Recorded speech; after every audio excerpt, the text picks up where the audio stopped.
მოგესალმებით მეგობრებო. როგორც წესი, ლეჩო მზადდება წითელი ბულგარული წიწაკით. მე მოვამზადე მწვანე ბულგარული წიწაკით და ძალიან გემრიელი გამოვიდა. მინდა შემოგთავაზოთ ეს ვერსია, მოვამზადეთ და გამიზიარეთ თუ როგორ მოგეწონებათ.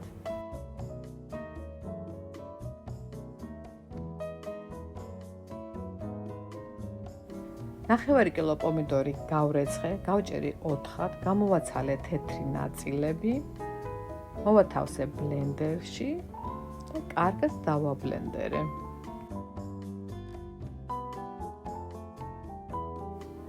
ერთი კილო მწვანე ბულგარული წიწაკა გავრეცხე, გავჭერი შუაზე, გამოვაცალე გულები. დავჭერი გრძელ და წვრილ ნაწილებად. მოვათავსე ადუღებულ მარილ წყალში და გავთუთქე 3-4 წუთის განმავლობაში. შემდეგ გადავიტანე საწურზე. 1 კილო სტაფილო გავრცხვენი, გავრეცხე, გავჭერი შუაზე და დავჭერი პატარა ნაწილებად. შევწვი დაბალ ცეცხლზე ზეთში ოქროსფრად. სანამ სტაფილო იწვებოდა, მოვამზადე ხახვი. 1 თავი წითელი ხახვი და 3 კბილი ნიორი.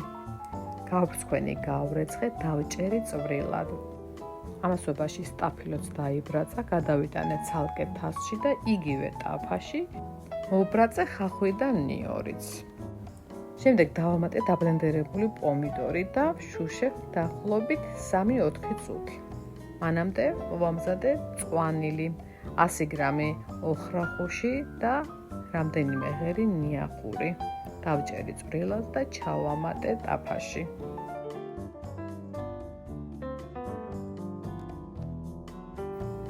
შემდეგ ჩავამატე სტაფილო, ბულგარული წიწაკა,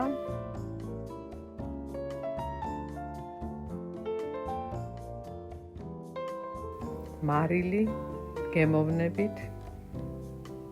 მე 1 სუფრის კოვზი ჩავყარე. დავახურე თავზე და ვშუშე კიდევ 3-4 წუთის განმავლობაში. აი ესეთი ლამაზი და უგემრიელესი კერძი გამოვიდა. გადავიტანე თასში. გაგრილების შემდეგ შევინახე მაცივარში, რადგან ეს კერძი უნდა მიირთვათ ცივი. თუ მოგეწონათ ვიდეო რეცეპტი, აუცილებლად გამოიწერეთ შეერებული სამზარეულო, მოიწონეთ, დამეკომენტარეთ, გააზიარეთ. ველი თქვენს გამოხმაურებებს. ნახვამდის.